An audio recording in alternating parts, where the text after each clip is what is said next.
சொல்லணும்னா கடவுளையும் நம்முடைய இந்த சரீர கட்டமைப்பையும் ஒருங்கிணைத்து பேசிய ஒரு மிகப்பெரிய சித்தாந்தத்தை என்னால் உங்களுக்கு எடுத்து சொல்ல என்னால் இயலும்.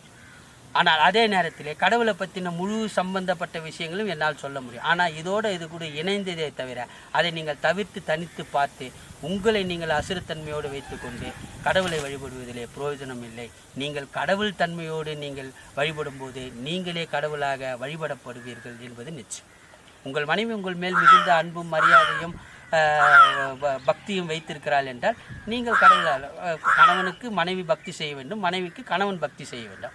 ஒருத்தர் மேலே ஒருத்தர் பயபக்தியோடு செயல்பட்டு கொள்ளுகின்ற அந்த பவித்திரமான கணவன் மனைவி உறவே இன்றைக்கி காரி முடிஞ்சிக்கிட்டு போச்சு.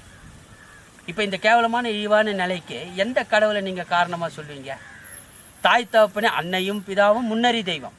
தாய் சிறந்ததொரு கோயிலும் இல்லை, தந்தை சொல் மிக்க மந்திரம் இல்லை. தாய் கோயிலே, தந்தை மந்திரம். தாய் கோயில், தந்தை மந்திரம், தெய்வம் யாரா? இதெல்லாம் யோசிச்சுக்கிட்டு கோயிலில் போய் கடவுள் அங்கே பார்க்குற, கடவுள் எங்கே இருக்கிறாருன்னா தாய் சிறந்த கோயிலும் இல்லை, தந்தை சொல் மிக்க மந்திரம் இல்லை. நீ யாரா? நீ என்ன தருதலையா? நீ என்ன இல்லை நீ என்ன வானத்துலேருந்து குதிச்சிட்டியா?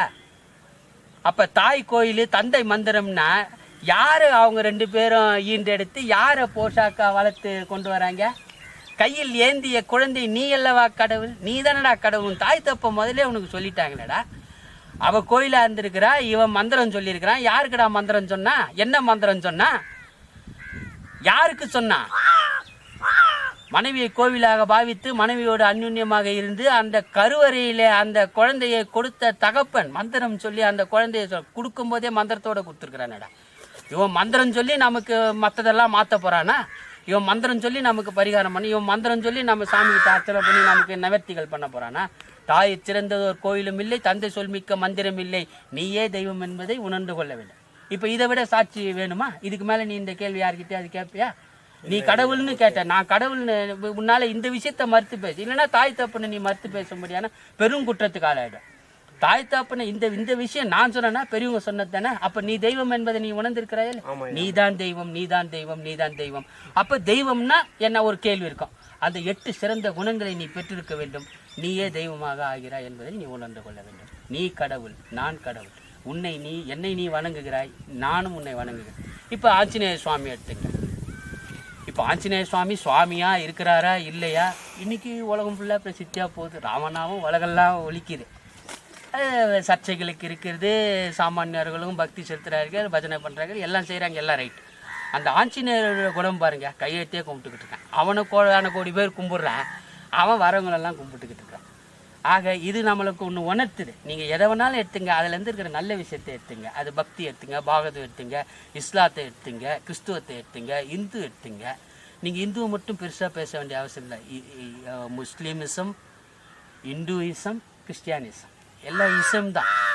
இது கிடையாது சைவம் சித்தாந்தம். நான் ஏன் சைவத்தை தழுவினேன்? சைவத்தை தழுவலை, சைவத்தில் இருக்கிறேன். எல்லாருமே சமயத்தில் இருக்கணும். எல்லாருமே சமயத்தில் இருக்கணும். எல்லாருமே சைவத்தில் தான் இருக்கிறோம். ஒரு அடையாளங்கள் தான் இது. அடையாளம் என்னென்னா எல்லா மனிதர்களும், எல்லா ஜீவராசிகளும், எல்லா உயிரினங்களும் சைவத்திலே படைக்கப்பட்டிருக்குது. இந்த அண்ட சராச்சரம் பிரபஞ்சத்தினுடைய அத்தனை சிவநேசர்களும் அத்தனை செல்வர்களும் சைவத்தை சார்ந்தவர்களே. அவர்களுக்கு ஒரு அடையாளம் என்று வரும்போது தான் அவர்கள் முஸ்லீம், இவர்கள் கிறிஸ்டின், இவர் இந்து, இதெல்லாம் அடையாளம் தான். ஒரு 3 மிகப்பெரிய பிரிவு. ஏன்னா இந்த உலகத்தில் 3 இருக்குது. 3 மிகப்பெரிய பிரிவே தவிர அத்தனை பேரும் ஒன்றில் இணைக்கணும்னா இந்துன்னு இணைக்கிறது இல்லை, சைவத்தில் தான் நீங்கள் இணைக்க முடியும். ஏன்னா சைவம் சித்தாந்தமே தவிர சைவம் தெய்வத்தை சொல்வதல்ல. சைவத்துக்கு சிவன் கூட கடவுள் இல்லை. 6 வகை சமயம் என்று படைத்த போதுதான் அங்கே சிவன் சொல்லியிருக்கிறான், சூரியனை சொல்லியிருக்கிறான், சந்திரனை சொல்லியிருக்கிறான். இப்படி வழிபாடு 6 வகை சமயம். முருகன் அடுத்த கௌமாரம் முருகனை கும்பிட்றாங்க, சக்தியை கும்பிட்றாங்க, விநாயகரை கும்பிட்றாங்க, சூரியனை கும்பிட்றாங்க, சிவனை கும்பிட்றாங்க. 6 வகை கடவுளை படைத்த போது தான் சிவன் வந்தானே தவிர சித்தன் போக்கே சிவன் போக்காந்தது. இப்போ நீ இந்த சித்தாந்த கேள்வியில் கேட்கும்போது உனக்குள்ளே சிவசிந்தனை ஓடிக்கிட்டு இருக்கிறதுன்னு புரிஞ்சுக்க. நீ உனக்குள்ளே கடவுள் நிரம்ப பெற்றிருக்கிறாய். உன் மனதை நீ நிறைவாக வைத்துக்கொள். மனமது செம்மையானால் மந்திரம் ஜபிக்க தேவை. ஆக உன்னை அருமையாக ஈண்டெடுத்து விட்டதனால் உன் தகப்பன் உனக்கு மந்திரம் சொல்றதை விட்டுட்டார். ஆக நீயே தெய்வமாக பிறந்துட்ட. குழந்தையும் தெய்வமும் மனத்தால் ஒன்று குணத்தால் ஒன்று. குற்றங்களை மறந்துவிடும் குணத்தால் ஒன்று. ஆக குற்றம் பார்ப்பதில்லை, கடவுள் குற்றம் பார்ப்பதில்லை. ஆகாமல் குற்றமற்று இருங்கள், குற்ற உணர்வுக்கு ஆளாகாதீர்கள். நிறைந்த மனத்தை பெற்று நிரம்ப செல்வங்களை அடைந்து நிறைவான வாழ்வை வாழ வேண்டும் என்று உங்களை எல்லாம் நான் ஆசீர்வதிக்கின்றேன். அன்பு குழந்தைகளே, அமைதியாக இருங்கள், அமைதியாக இருக்க பழகுங்கள். அதுவே தியானம். அமைதியாக இருக்குன்னா சாதாரண நேரத்தில் ஆளே இல்லாமல் பேசாமல் இருக்கும்போது அமைதியாக இருக்கிறது இல்லை. ஒருத்தர் நம்மளை குச்சி எடுத்து ஓங்கி அடிக்கும் போது அமைதியாக இருக்கு.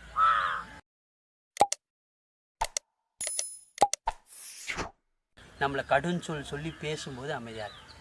உங்கள் கணவன் வராரு, நேராக உங்ககிட்ட கடுமையான வார்த்தைகளை பேசுகிறாரு, அப்போ நீங்கள் அமைதி காக்கணும். அந்த ஆள் கத்தி ஓஞ்சி அவன் உட்காருவான், தண்ணி கொண்டு போய் கொடுங்க. ஒரு சின்ன நகைச்சுவான கதை. ஒருத்தன் பயங்கர டென்ஷனாக ஆஃபீஸ்லேருந்து வரான். அந்த அம்மா ஒரு டீ கொண்டாந்து கொடுக்குது. அந்த அம்மா டீ கொண்டாந்து கொடுத்தவொடனே, சனியனே காப்பியில் சக்கரை கூட இல்லை, சக்கரை கூட பார்த்து போட மாட்டேன், இது கூட உன்னால் செய்ய முடியாது, வீட்டில் இந்த ஒரு சின்ன வேலையை கூட உன்னால் சரியாக செய்ய முடியாது. அந்த அம்மா திரும்ப அலட்டிக்காமல் வந்தது.